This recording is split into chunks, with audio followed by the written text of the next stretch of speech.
You entrusted your loved one's care to a nursing home, expecting compassion and quality treatment. Instead, they suffered from neglect, abuse, bed sores, falls, or medication errors that could have been prevented. I'm Chris Brown from Geiger Legal Group. Our elderly deserve dignity and proper care, not negligence that causes pain and suffering. When nursing homes fail in their duty of care, we fight to hold them accountable. Your loved one's suffering matters. We'll stand up for those who can't stand up for themselves. Call Geiger Legal Group at 833-HELP-GLG and let us tell your story today. You snoozed twice this morning, spilled your coffee once, and you've already blamed last night's referee for your morning mood. Yeah, that sounds about right. It's time to embrace the chaos and step into the madness. Bro, you about to see a side of me you didn't even know existed. Featuring guests who are over-caffeinated and less reasonable than the average person. Man, I think it's just ridiculous. Come on, man. Are you serious? Ugh. Fans, where else would you rather be than right here, right now? Welcome to the show. So buckle up. It's time for hot takes and hot mics. This is the Morning Rant, where the only thing more unpredictable is days before his third cup of coffee. I just felt like running. On WPGY, the Sports Pig. What's up, North Georgia? It's a beautiful day for a Tailgate Thursday right here on the Morning Rant. Thanks for being with us. Dave Garner with you until 11 o'clock this morning here with my man, the Golden Boy, Will Cooper, on a Thursday, man. Presented by Green Heating and Cooling. Once again, Green Heating and Cooling, they've been getting it done since 1971. They can get it done for you, too. Again, call Green Heating and Cooling today and get that summertime checkup, that diagnostic done with your friends at Green Heating and Cooling. Coop, what's up, man? Gosh, man, a lot of stuff going on in the world of sports. How you doing, buddy? Yeah, man, I'm good. It's kind of like you mentioned. I mean, for really, I have to say, this has been one of the most eventful weeks of sports that we've had in a long time. When you look at NBA drafts, when you look at the Braves being just as horrible as they could possibly be, when you look at the World Cup going on, world and NFL news, college football news, high school football news, it's been all over the place. So, trying to keep our attention divided, but it's good to see you, man. Good to be with you. Yeah, we always say this is the fastest 1 hour in sports talk radio around the country, and we're going to try to cover a lot of ground in this next 60 minutes. A lot of the things that you just talked about are things that we're going to try to get to, spend a little bit of time on there. Of course, there's some news. You heard it earlier this morning breaking on Unsportsmanlike. Right before we came on the air, LaMelo Ball being traded by the Hornets. He is headed to the T-Wolves there and some other guys as well in the exchange. And it brings us back to our Atlanta Hawks because the NBA draft, of course, was the other night. We're not going to spend a lot of time on that, of course, because we're very much here in North Georgia, and we're very football centric and baseball centric. We're going to talk a lot about the Braves in our second segment because there's certainly a lot to talk about there, and that's going to be the focal point of what you and I chop up here today. But we've already had some folks text in on our Jasper Coca-Cola text line this morning, 866-888-0744. By the way, we had Harry from Jasper say, "Hey, what's the one move the Hawks need to make this offseason to become a legitimate Eastern Conference contender?" I think it's a situation where you're going to have to bring in a superstar, but let's be honest, that's probably not going to happen. Well, I think they kind of did a good job. Aaron Wiggins from OKC was not a bad choice. Now, look, this is a team that once they got rid of Trae Young, showed that they don't necessarily need a superstar to go on a run. The composition of that team with Dyson Daniels and the like is made up of where, for the very rare time in the NBA, that the sum is larger than the individuals. Right. So they're more of a team. And I think if you want to build around that, you're going to need a guy like Aaron Wiggins. When you kind of start shopping for superstars, obviously we saw Giannis traded. You kind of start looking at the free agent market. Who is it that you're hoping would fit into that role? I don't know. So I think what the Hawks are kind of doing, and what I think is the smart move here, is to keep drafting, keep trading for these guys that are considered, maybe bench pieces for depth and, can rotate in and out. And I think they've done a pretty good job of that. So to me, I don't think that you're looking for the one big splash. I think you're looking for the continual improvement over time. And it's going to be a lot different than other NBA teams have done. But I think they're on the right path to start looking like they're a pretty decent contender. The only problem is, to your point, you know that in the playoffs you're going to be facing Cleveland, you're going to be facing New York. You know, those guys do have some legit superstars, and it is difficult for, you know, even really good players to compete with that over the course of a 7-game series. And I think we talk a lot about, you know, the Hawks having the most success during the postseason against the New York Knicks. I mean, they took, you know, we were up, 2-1 in that series before the Knicks went on their tear. And, I mean, even San Antonio, although they should have, was only able to take away a game in that series of the NBA Finals. But to your point, you know, I would love wishful thinking. You know, you would love to have a guy like Ant-Man, you know, or somebody who's got, of course, Georgia ties to be back in Atlanta to have that one superstar, because it does tend to be one of those situations where when you get deep into the playoffs, you're going to need a guy like a Jalen Brunson. You're going to need, you know, a Karl Anthony Towns type. You know, you're going to need some of those types of players, right? But to your point, I mean, I definitely think the Hawks are on the right path. I hope they can build off of what they did this year. And, of course, they went out the other night with 2 picks in the first round. They get the, Kingston kid out of Houston, who's a point guard. I think that was definitely a need for the Atlanta Hawks. Certainly, they had to find somebody to be able to bring the ball up the court, especially with Trey being gone, because I'm not sure Jalen's that guy. Certainly, night in and night out, you want to see him kind of work away, you know, from the ball a little bit. So, yeah, man, they seem to be making the right moves, but who knows? Hopefully it'll pan out. Yeah, look, I mean, I think this is a Hawks team, and being a Hawks fan my entire life, you kind of have to build yourself for disappointment. How the season ended this year, yeah, I mean, you would think that it's actually pretty decent positioning for the Hawks. All point to the fact that with a full offseason together, with a full preseason together, without Trae Young, they would be much more in tune with what they want to do. They would have options outside of that. Again, adding guys like the point guard, Aaron Wiggins, those are all options that make them better. I guess the biggest question for me is, you're not going to sneak up on anybody next year. I think everybody's kind of aware of what you were trying to do. So, yeah, I mean, there's certainly some, cautious optimism, I would say, for the Hawks. I don't know that how the team is constructed, you're going to be a year in, year out Eastern Conference contender. But I think you're a solid playoff team at the way you're currently constructed. Yeah. We always say you don't want to be in the middle. And I think that's where a lot of people are like, hey, this is a Hawks team that's been struggling, just getting into the, being a play-in team. You don't want to be there, man. You either want to be at the top or the bottom. At least with the bottom, you're accumulating picks. You have the opportunity. The teams at the bottom tend to get good real quick. And, sometimes the teams that are really good get bad real quick. But it's always those middle-tier teams that the Atlanta Hawks tend to be, where you kind of just feel like you're stuck in this purgatory, where you're not able to really break out and be, you're good enough to make the playoffs every year, but you're never really good enough to be a real contender. And I think this year, at least being able to play out of the play-in round and actually, be a little bit better than that, having that 6th seed, I guess, or what have you, it does give you a little bit of optimism. So, again, hopefully for the Atlanta Hawks, they can certainly turn things around. And who knows, man? I mean, it goes back to the conversation we always talk about. What Atlanta team is most likely to win a championship, over the next 5 or 10 years? I mean, who would be the next team in Atlanta built to win a championship as far as the major sports are concerned? And I think for a lot of people, there's a lot of people that don't really care as much about the Hawks. I mean, I think they've always kind of been a distant third in popularity behind the Braves and Falcons, of course. And I think that's just the nature of, where we live and being in the South, and football is always going to be king. The Braves have the brand. Obviously, they've won championships. But I would selfishly love to see this Atlanta Hawks team make some serious noise, have another deep run, maybe bring home a title. But who knows? They're, without Wrestler wanting to pay the hotel motel, the extra tax there and so forth, I'm not sure if we're going to have the budget to be able to really go out and get those players that are going to, truly push us over the top.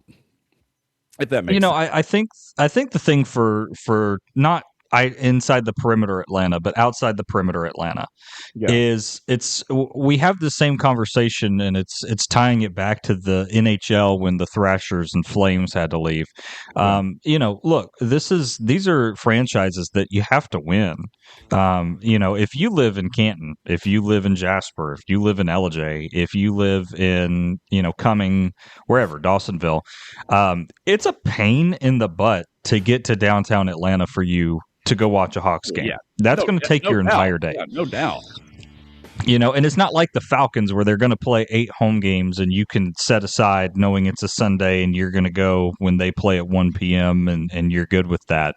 And it's certainly not like the Braves where you never have to even get inside the perimeter. You can just stay outside and hey, it's a Wednesday night and they're going to play at 7:30 and why don't we go? Right. All of that's out of the window for the Hawks. So that's difficult. I think for them, they have to win. To get butts in the seats, to get people that really want to, be invested in the Hawks, they're going to need to win. Again, this was the Thrashers' problem. They were here for 9 years. They never won anything. They went to the playoffs once, and then they're looking around and they're like, "Oh, well, why don't we have any fans?" Well, the entire time you've been here, you've been mediocre. Nobody's trying to buy tickets to come watch you on a Tuesday in November when you can be at home with your family, as opposed to taking everybody down to Phillips Arena back in the day and watching you lose to, the Nashville Predators 4-0. I still feel, and I get it. I think that really the support, though, I think at the end of the day wasn't really the problem for the Thrashers. I still say it was a dysfunctional ownership group that, just got tired of dealing with each other and they sold the team off because they couldn't get along. But I really do feel like the third time would be a charm. And that leads us to our other discussion, too, that we're going to talk about as well. NHL, we talked about it a little bit yesterday right here on the program. Excuse me. Ooh, I'm getting choked up this morning. The fact that some of the hurdles have been cleared in order for hockey to come to Atlanta now with being able to get some permits to start moving some dirt potentially at the new site. Yeah, and I think that's the nice thing when you look at the new type of capacity where the NHL is looking to put it. And I think that's the biggest change is that the Braves had success in Marietta, and I think that's kind of what they need to do. And obviously we're looking at, facilities in Alpharetta. I know there was one brought up in Cumming. I think Cumming's a little far out. Alpharetta makes more sense. But that's where it lives. For a hockey team, you just need 8,000 people to show up every night. You're going to be good. Well, that's enough. I mean, you're going to have enough people from Canton coming. People drive up from Alpharetta, Roswell, Woodstock. Yeah. That's plenty. That'll get you over the hump because a lot of those people that live in those areas are transplants. They're going to be people from Chicago, New York, they're going to want to go watch when the Rangers come to town, when the Blackhawks come to town, and hopefully they're. Yeah, in Atlanta now that we used to have. Even when the Thrashers were here, 15, 20 years ago, there's even more of a melting pot in Atlanta now, to your point, to support that. So, yeah. I have no reservations, honestly, about hockey being back in Atlanta and succeeding.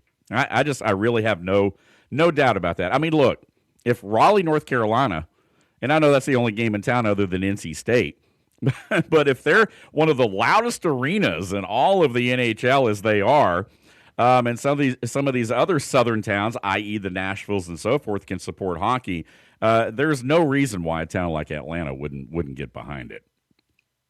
Well, here in Dallas, there are people that are fanatic about the Stars, lifelong Texans that are fanatic about the Stars. Yeah. So, the argument that southern cities, you would have to have transplants to support them. Dallas has transplants, yes. But, I mean, you drive down the road and the lifted F-250s in the parking lot are going to have a Texas Longhorn or a Texas Tech sticker on the back, and they're most likely going to have a Dallas Stars front plate on. Right, And it's because they've been successful over their careers. I mean, the Stars have had a very successful franchise since they moved here to Dallas. Oh, yeah. Yeah, absolutely. Yeah, no, you're right about that. So it'll be interesting to see what happens. Hey, still a lot more to get to. That's just the first segment of our program right here. We spend a lot of time talking about NBA, NHL. We're going to transition into some Braves talk here on the other side of the break. Stay with us right here on this Tailgate Thursday presented by your friends at Green Heating and Cooling. Dave Garner, Will Cooper with you right here on a Tailgate Thursday, right on the home of ESPN Radio in North Georgia on the Sports Pig app and online at sportspigradio.com. Make your home's air healthier.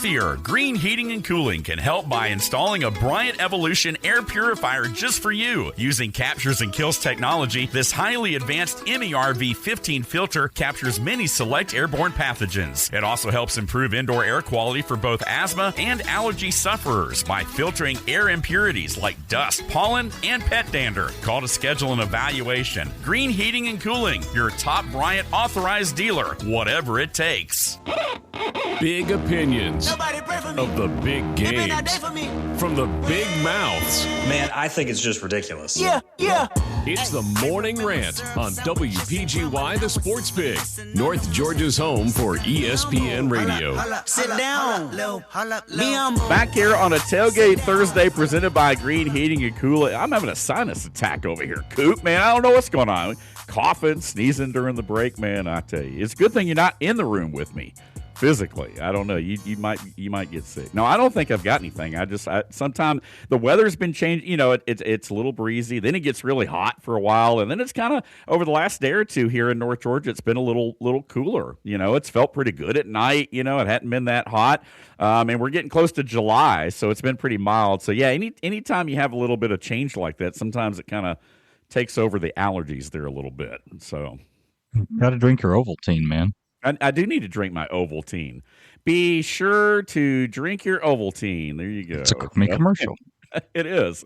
Hey, we appreciate you guys being with us right here on the Tailgate Thursday. Kyle Pitts signs a 3-year contract extension. Also, World Cup, man, a lot of things going on. Team USA back on the pitch tonight. We're going to talk about that, and we're also going to touch on the Brendan Sorsby situation with Coop and get his take, because that's the thing about this show that's so great is we have different perspectives because we have different co-hosts. Of course, we've got Billy D, who was on here with the Rally Towel Tuesday, which, by the way, was very complimentary of you. I don't know if you heard the show on Tuesday, but I said, look, even Coop kind of agreed with you because all these outlandish takes that Billy D has about, you know, Ronald Acuna and all these things. And then you come to the program last week, and we're going to get into our Tomahawk take here in just a moment. But talking about, dude, we haven't seen him on the field. So you guys are kind of, even though the season started with you guys looking like you were on opposite ends of the spectrum, now all of a sudden maybe a little bit of putting that rivalry together, and you guys now are starting to kind of get on the same page a little bit. So. Well, you know, I mean, if someone's opinions happen to align with mine, they're certainly welcome to join the good side. And as I always say, you know, my opinions are always correct. It's just kids and coaches and players that mess them up more than anything.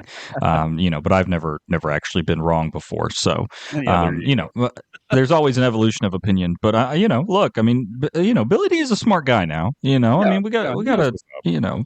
We can't just say he's outlandish out here. I mean, that sounds crazy to me. I mean, you know, he is. I'm telling you, though, he is like the white Charles Barkley, though, man. He even has the look. He's got that head. He even sounds a little bit like him, so I always joke around. Of course, Big John Davis is on here through most of the week as well. Big John has a lot of takes.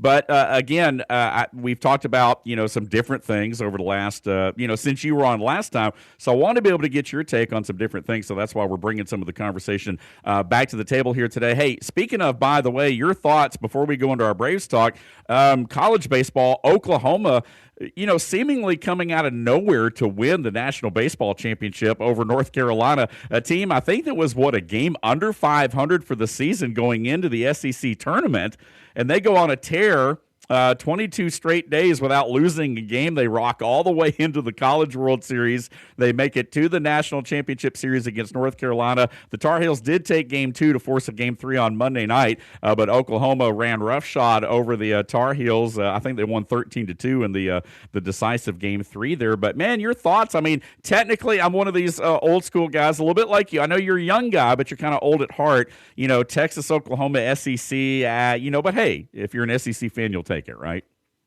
Yeah, I guess. I mean, you know, my opinions about Texas and Oklahoma being in the SEC, you know, I don't think it matters anymore. I still think we should go back to 10-team conferences that are based solely on geography. I want the Big East back. You know, I want the Southwestern Conference back. Yeah, you know.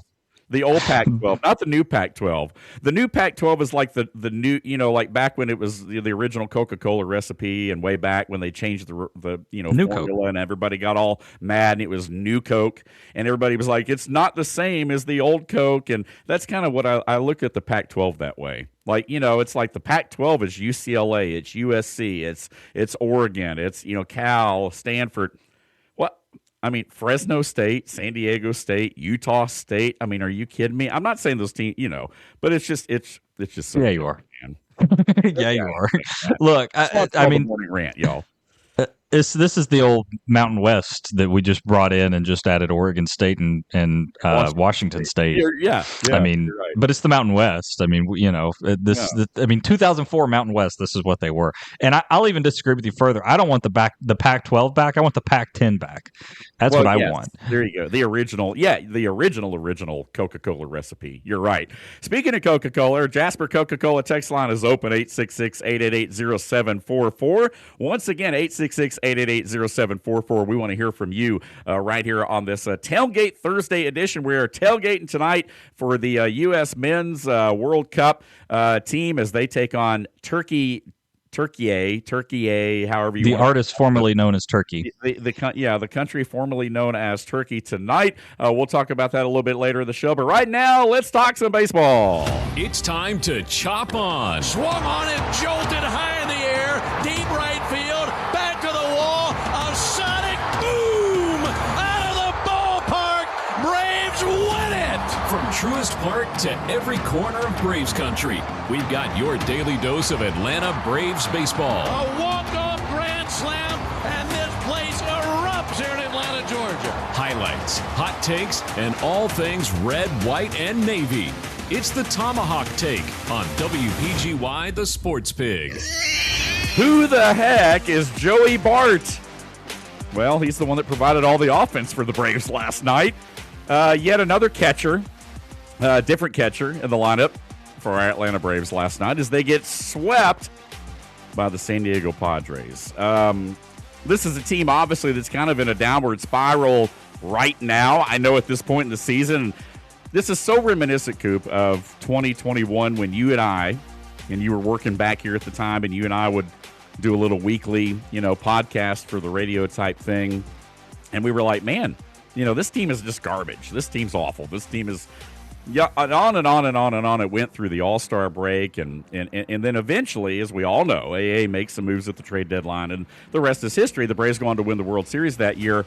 I don't know if this situation is the same, but I'm kind of interested, man, to get your take on what has transpired over the last week to 2 weeks now.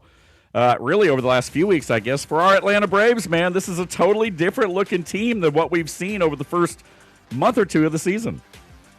Well, first of all, who's Joey Bart? Come on, man. Buford Wolves alum. I will say this. He is a former Georgia Tech Yellow Jacket. He's a Buford, Georgia product. So he is a Georgia boy. So I don't say that out of disrespect for him. So he, but there you go. He was also the second draft in 2018, second pick overall by the Giants. He was the heir apparent to Buster Posey. Buster Posey picked him to be the next catcher and was going to stay until he was ready.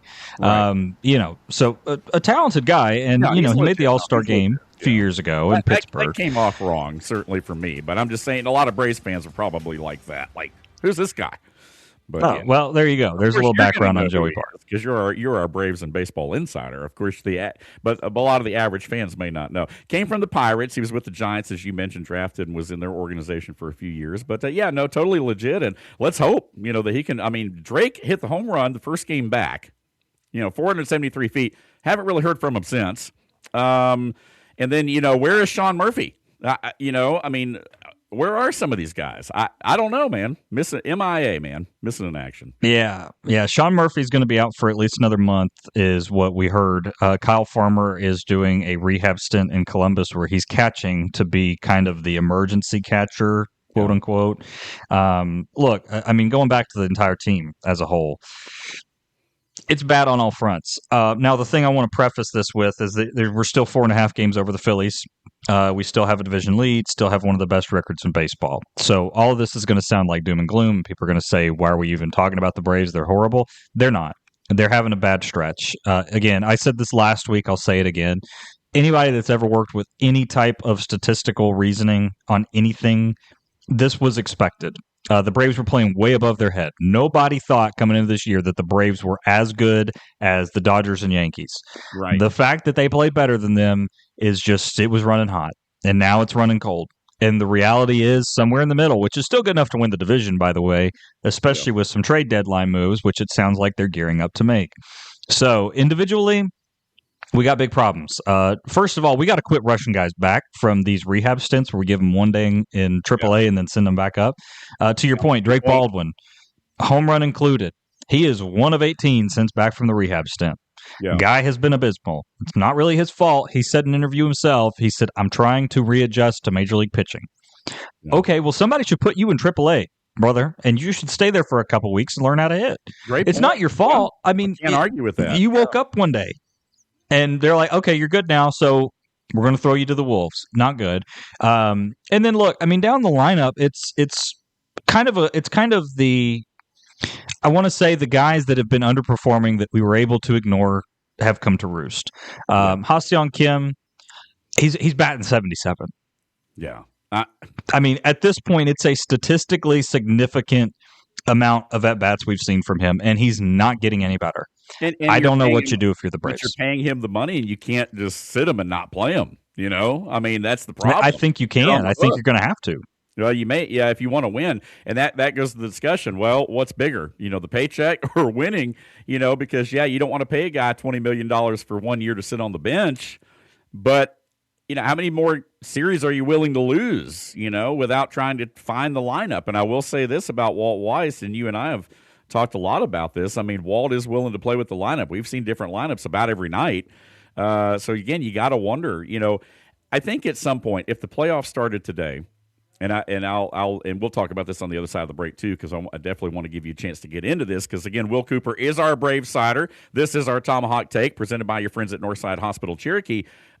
But again, at some point, if the playoffs started today, you're not going to be platooning 3 or 4 different guys at shortstop or left field or any position for that matter. I want to know, who is your shortstop? Like who is your starting shortstop for the first series of the playoffs starting today? Is it Dubon? Or is it Kim? I mean, you're rolling him out there with a 77 batting average in the postseason? I would hope not. So I think at some point, I know we're still early in the season to have to answer that question, fortunately for Braves fans. But at some point, you're going to have to answer that, and you're going to have to say, okay, look, enough is enough with platooning 3 or 4 different positions every day. Somebody's going to have to be a solidified starting left fielder. Somebody's going to have to be a solidified starting shortstop for this baseball team. Austin Riley, presumably the starting third baseman, but who knows? Maybe you put Dubon over there and get, to try to figure out ways that the good thing about Dubon is the versatility. You can kind of move him around, but we saw Matt Olson go to right field the other night to get Rowdy Tellez into the lineup to play first base. So, but at some point you're going to have to solidify these positions, especially when you get on the other side of the All-Star break. Yeah, I mean, they put Dom Smith in left field, for God's sake. I mean, we're really struggling right now. I mean, here's the reality, just briefly before we hit the break here. Shortstop, if it was today, you'd start Jorge Mateo at short. He won a Gold Glove there. He's one of the best defensive shortstops. And for all of his recent struggles, he's still batting 260. That dog will hunt. I think you'd put Dubon left. Again, Dubon has been very cold as well. We can say that he's kind of, escaping that, but he's not. He's batting 264. I think in the month of June, he's batting something like 190. It's rough there. Austin Riley, by the way, is batting over 300 over the last 2 weeks, if you can believe that. Moved his batting average all the way up to 214. Way to go for you. He'll have a game where he'll have 5 hits, but then he'll go the next 3 games over. So, I mean, if you average it out 3 over 10, maybe. But hopefully he can pick it up, because that Braves need that right now. They need something. I mean, I think the trade deadline is going to be very telling. Yeah, I really do too. Hey, we'll talk a little bit more about it here on the other side of the break. Stay with us right here. Visit us on social media. Again, our Jasper Coca-Cola text line open as always. Chime in. Tell us what you think about your Atlanta Braves. Again, we are the new North Georgia home of the Braves right here on the Sports Pig. Again, our Coca-Cola text line, 866-888-0744. We're back in a moment right here on the home of ESPN Radio in North Georgia on the Sports Pig app and online at sportspigradio.com. Welcome to your hometown pub. Open 7 days a week, the Pub in J is your happy hour hangout. They offer a variety of dishes to satisfy every palate, and their friendly staff is here to ensure a wonderful time. Join them for daily happy hour specials Monday through Thursday. And don't forget, every Wednesday is Wing Wednesday with $1 wings all day long. Located at 941 Maddox Drive in East J. Open Sunday through Wednesday till midnight, Thursday through Saturday till 2 a.m. The Pub in J, where every visit feels like home. We bring the heat. You bring the trash talk. Come on, man. Are you serious? It's the Morning Rant, live on the Sports Pig app and sportspigradio.com. Hey, back here on a Tailgate Thursday, North Georgia. Dave Garner alongside the Golden Boy, Will Cooper, here on a Thursday presented by your friends at Green Heating and Cooling.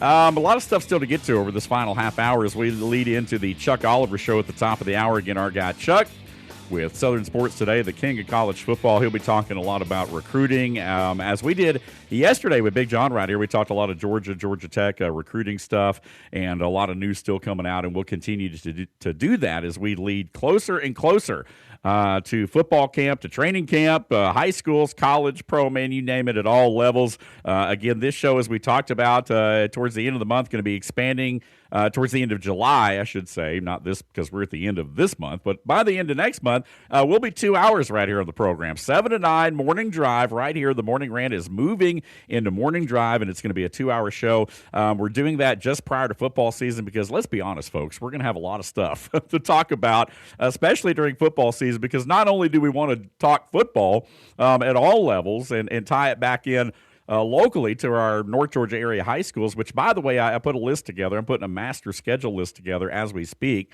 and we've got over 50 high schools basically in our coverage area that we're going to be trying to talk about. So, you know, the need to expand the show, excuse me, certainly is there.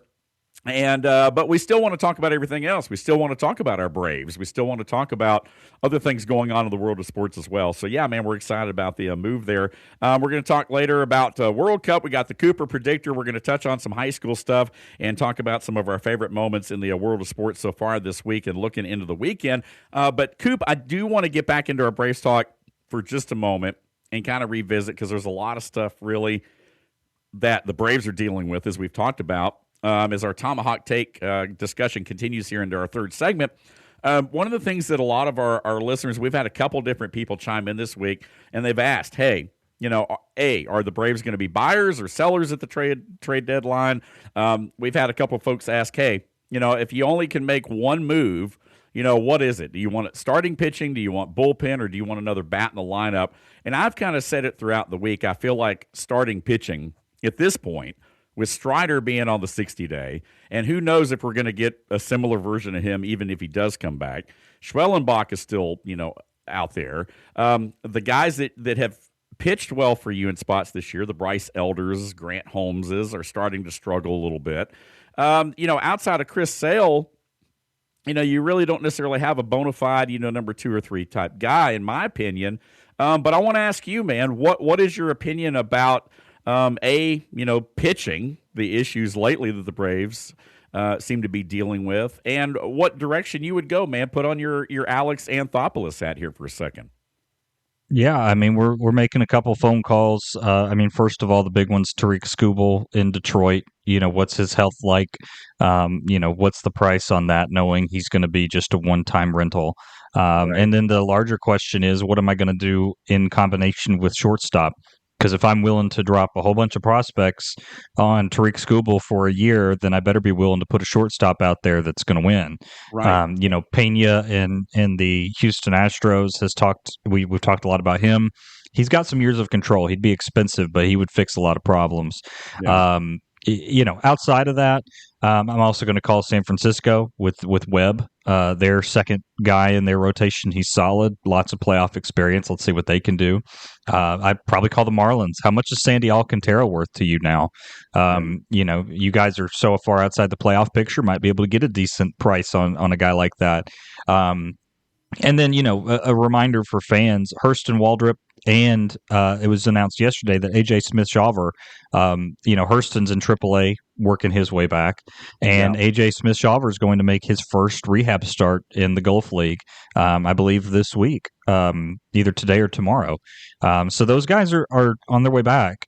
Now, again, do you feel comfortable about Hurston Waldrop or A.J. Smith-Shawver being your second? No. Yeah. It doesn't really address the problem. Now, they're fine being third, fourth, fifth. I don't have any problem with that. Yeah. A guy like Grant Holmes was always a cute story, but he's a bullpen piece at best. Yeah. They stretched out Reynaldo Lopez. The actual stuff from Reynaldo has been very good for the past month, really. He may be... that may be a short-term answer for filling the Spencer Strider hole, but it doesn't change what happened when you look at like Game 2. And J.R. Ritchie, the Braves hand him a massive lead in the second inning and then give it away, and then we get into this bullpen battle, and then, Suarez is unavailable because of forearm tightness. It's just stuff we don't know. Yeah, you're sitting there watching that game, and it's like, where's Diddy? Where are some of these guys? And I think that's the problem that we have right now is that where is Diddy? What? You got to be careful when you say where's Diddy. But anyway, well, I'm just messing. I mean, aside from federal prison, our Diddy, the good Diddy, You're right. That's I call him Diddy. I like the nickname. I don't know. Yeah, maybe exactly. I shouldn't. Yeah, there you go. Well, Braves definitely have some issues, and we'll continue to talk about it right here on the Morning Rant. Coop, bringing it as always right here during our Tomahawk Take, presented by your friends at Northside Hospital Cherokee and Northside Orthopedic and Sports Medicine. Thank you once again right here for being on board with us as we talk about some of our favorite moments from the world of sports. Time to hang it in the Louvre. Oh, this looks nice. Our favorite moments from the week in sports here on the Morning Rant. All right, so World Cup, baby. The Orange Army in Kansas City tonight. Again, the Netherlands. I don't know about you, Coop, man. I'm loving all the different videos. I think the Germans are the newest group to take over Times Square as kind of the fan bases move around the country. The Norwegians have just been phenomenal with their Viking row. The Scots have drank everyone dry around the country. But everybody seems to be pretty complimentary, especially the Europeans of the United States. And I love watching like the different Asian cultures sink their teeth into Texas barbecue for the first time. I'm loving it, man. I'm loving all the videos. Yeah, we've really enjoyed having the Japanese fans here. In Fort Worth and things like that. Man, here, try this. Here, try that. You got to try. We're like, I saw a comment on this the other day. We're like the older cousin that's a bad influence on the rest of Europe and our Asian friends. Yeah. Like you're going to come over to our house and we're gonna show you a good time. But when you go home, don't tell your parents about what we all did because you're probably going to get in trouble. Oh, my gosh. That's so funny. That's a good way to put it. Hey, a whole slate of games today. They kind of doubling up now. So instead of 4, there was 6 last night. I think there's 6 more today. Brazil getting the dub. Unfortunately for the Scots, it was all Brazil yesterday, 3-0. South Africa over South Korea. The South Africans making it through, I believe, the group play, I think, for the first time in history. Mexico with the big win last night, 3-0. I'm not sure if you saw the video from the Atlanta Fan Fest, but again, a lot of Mexican fans in Atlanta cheering, celebrating. Switzerland getting the dub over Canada yesterday, 2-1 as well. Morocco here in Atlanta, 4-2 over Haiti. Morocco, again, was a semifinalist back during the 2022, the last World Cup. And then again today, as we talked about, Team USA back on the pitch. It's a late one, 10 o'clock start tonight against Turkey A, or the country formerly known as Turkey in Group D play. Paraguay, Australia also late tonight. Japan, Sweden at 7. Tunisia, Netherlands today at 7. And then the early games this afternoon, Curacao and Ivory Coast, and then Ecuador and Germany in New York at 4 o'clock. This afternoon here on this Tailgate Thursday. So again, it'll be interesting to see. I think the biggest thing about the World Cup so far is that the stars have showed up. The Mbappes, the Hollins, from Norway. I mean, he reminds me of like an Ivan Drago type of player. He's just this big, tall guy. He's a beast. And then of course Messi. And then I think a lot of people I think Ronaldo kind of got mad at some people and came out the other day and scored a couple of goals. You and I kind of joked around about that a little bit last week. Is Portugal a better team at this point without Ronaldo? But then he comes out, he does get a couple goals there the other night. Portugal, I think, in some minds is still a favorite, along with, of course, France and Spain and some of those folks there. But, yeah, man, things playing out. Yeah, I caught the clip of you and John Davis talking about Ronaldo. I thought it was funny. 2 goals against Uzbekistan. He could have had more goals. Really? You sure about that? We must have watched a different game. So let me ask this. This is the morning rant. Are you sitting here telling me this morning on a Tailgate Thursday that Ronaldo is not one of the greatest players to ever play the game? I mean, come on now. Well, I mean, what are you over there talking about now? I mean, hey, and I'm a Messi guy. Now I'm saying this as a Messi fan, but I mean, you come on now. It's like Michael Jordan. You can't deny the greatness. Sure, I guess that would matter if I ever watched soccer in the rest of my life, but I don't. This was a one-time thing, and I'm telling you that at this current moment, we're not talking about what he did in 2008. I'm not even arguing what Messi did in 2008. I wasn't there. I don't care. I'm talking about that in this World Cup, in this specific moment, if your argument is that Ronaldo belongs in any kind of conversation with the guys you mentioned, I'll even throw Harry Kane in there, even though he didn't have a goal in his last match. What are we doing? And again, the amount of just, it's okay because X, Y, Z. And again, your own conversation, you and John Davis sat there and said he could have had as many goals as he wanted. What are you smoking? Yeah, John, what are y'all on? Have you seen the last 2 games he's in? This is not like Mbappe just passing up, opportunities or something. Yeah. I mean, this is a guy that can barely move. He had 2 goals, and he was a decoy. That's because they don't trust the bro. I mean, what are we doing? We can find a way to excuse anything. It's soccer, baby. It's strategy, man. I mean, Stop it. We're all pros here. Put ball in net. Stop it. Strategy. We all understand the game of soccer, man. Yeah. I mean, it goes on the morning rant. It goes football, soccer, and then baseball, hockey, and everything else. Right. I thought you might understand soccer, but these takes over the last couple of weeks have been so horribly off. I don't know that who am I talking to anymore? I mean, what are we doing? I love it, man. I love it. Hey, I mean, it's soccer, baby. Just embrace it. I mean, wrap your arms around it. Give it a good tight squeeze because it ain't going nowhere, man. None of this is answering my critiques, right here, but thank you. USA. Hey, when we come back, man, we got to go up against our final break right here. Again, our Jasper Coca-Cola text line's open 866-888-0744. We still got a lot to get to. We've got Kyle Pitts, again, contract extension. Brendan Sorsby denied his application into the supplemental draft. It ain't even taking place anyway. And, by the way, we still got our Cooper predictor as well. All that and more coming up after the break right here on the home of ESPN Radio in North Georgia on the SportsPick app and online at sportspickradio.com. Financial scams are on the rise, and with AI, they're getting more and more sophisticated every day. If someone pressures you to act quickly, ask for secrecy, or request payment through gift cards, wire transfers, or cryptocurrency, stop. Legitimate financial professionals don't rush you or demand unusual payment methods. Before you send money or share personal information, slow down and verify. Protect your future. When in doubt, ask questions. If you're suspicious of a scam, call the team at Foundation Wealth today at 706-278-0214. Morning Grind with Pork Rinds. Welcome to the show. It's the Morning Rant. Weekday mornings from 10 to 11 on 98.1, 93.7, and 101.1 on the H2 dial. WPGY, the Sports Pig. Rapid Fire Tailgate Thursday segment presented by your friends at Green Heating and Cooling. Dave Garner alongside Will Cooper right here as we hit the home stretch on a Thursday here in North Georgia locally from our Carriage Kia studios. Rapid fire, a lot of stuff to talk about here over the final 15 minutes, but I want to say this, Coop, in response to you and you dogging Ronaldo. I know one thing. When my man Ronaldo wants to score, he gonna score. And there just ain't a whole lot you can do about it, buddy. I hate to break it to you. But when you got saved by the bell, and you had 2 minutes of commercials to come up with a retort, and that was what you came up with.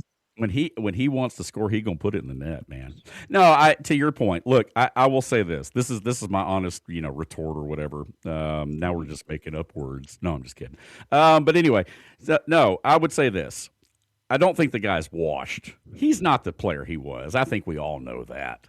But I will say this. I don't think the guy's completely washed. I'm not sure that Portugal's any better off with or without him. I don't know, man. I'm not going to sit here and pretend like I know this stuff.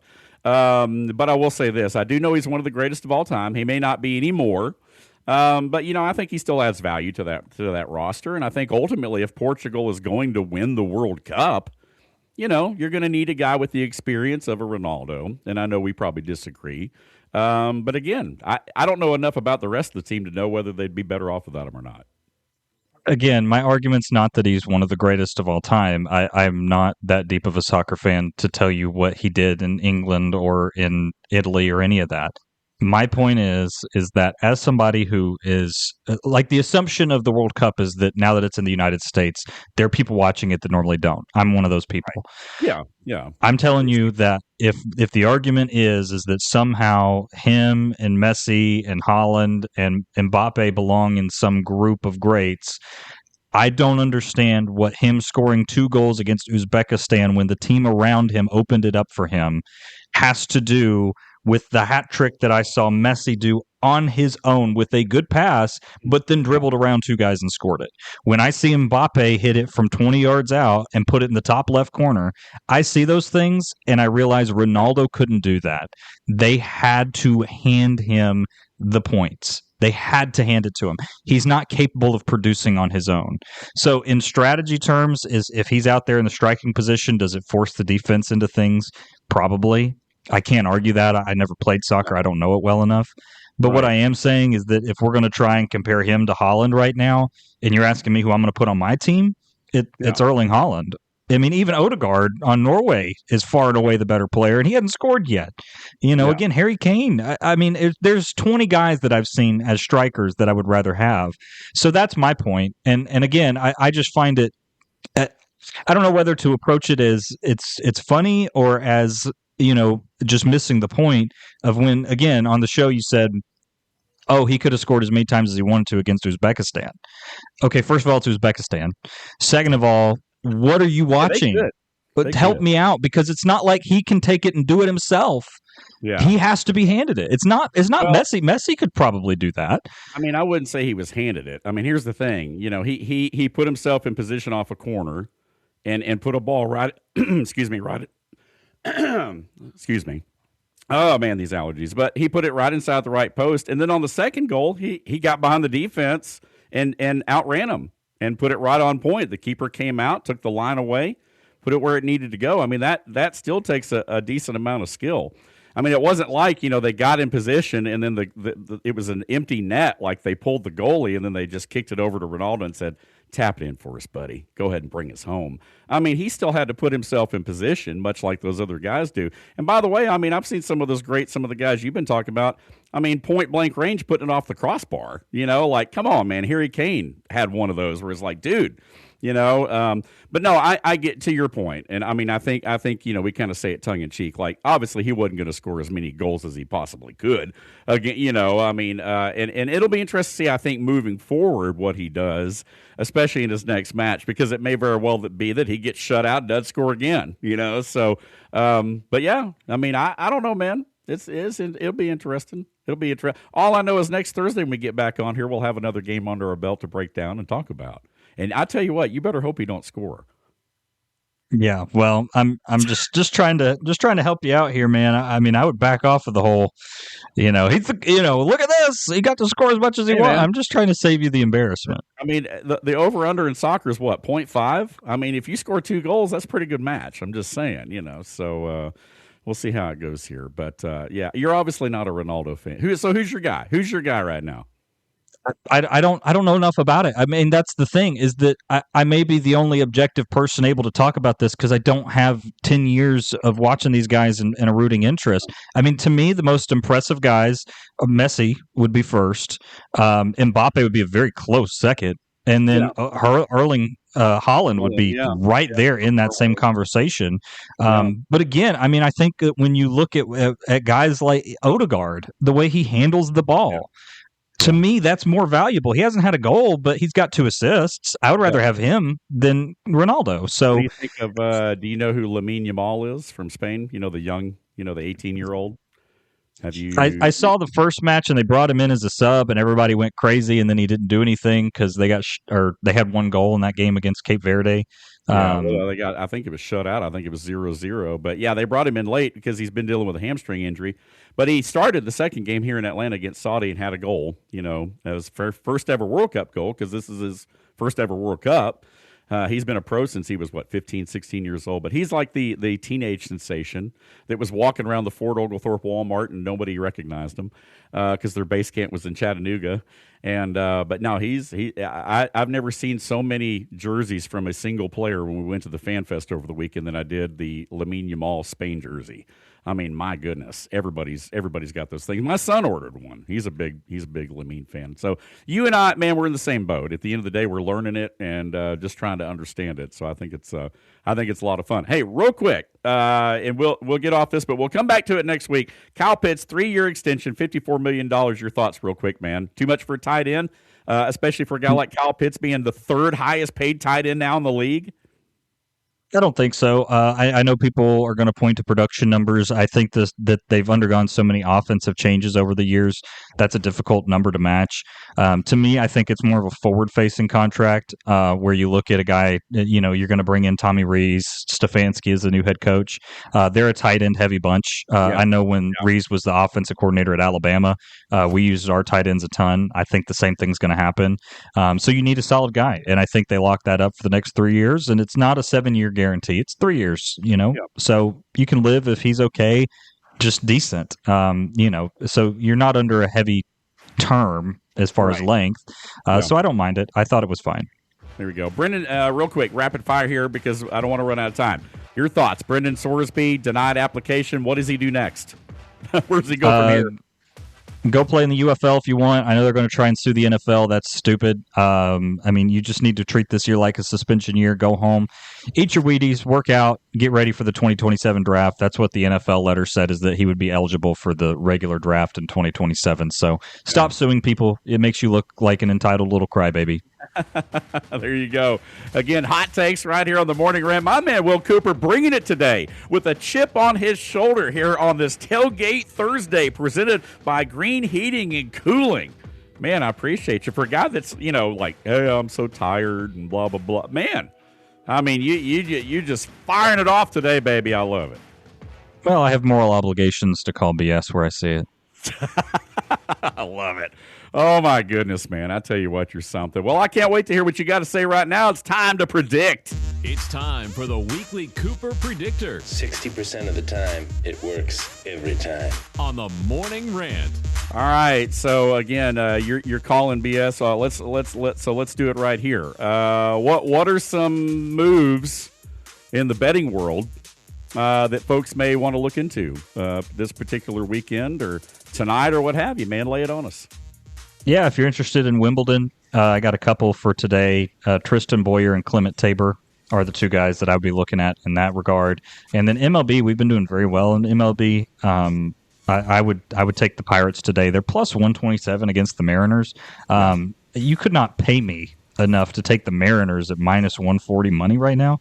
I mean, that's ridiculous. And the Pirates are a decent enough team. So Pirates at plus 127, you can find that on most of your prediction markets. That's where I would go. There you go. Awesome. I love it. So Wimbledon starting, one of the things we do talk a lot about right here is tennis and golf. We had the U.S. Open, of course, last weekend. Wyndham Clark with the big dub there, his second.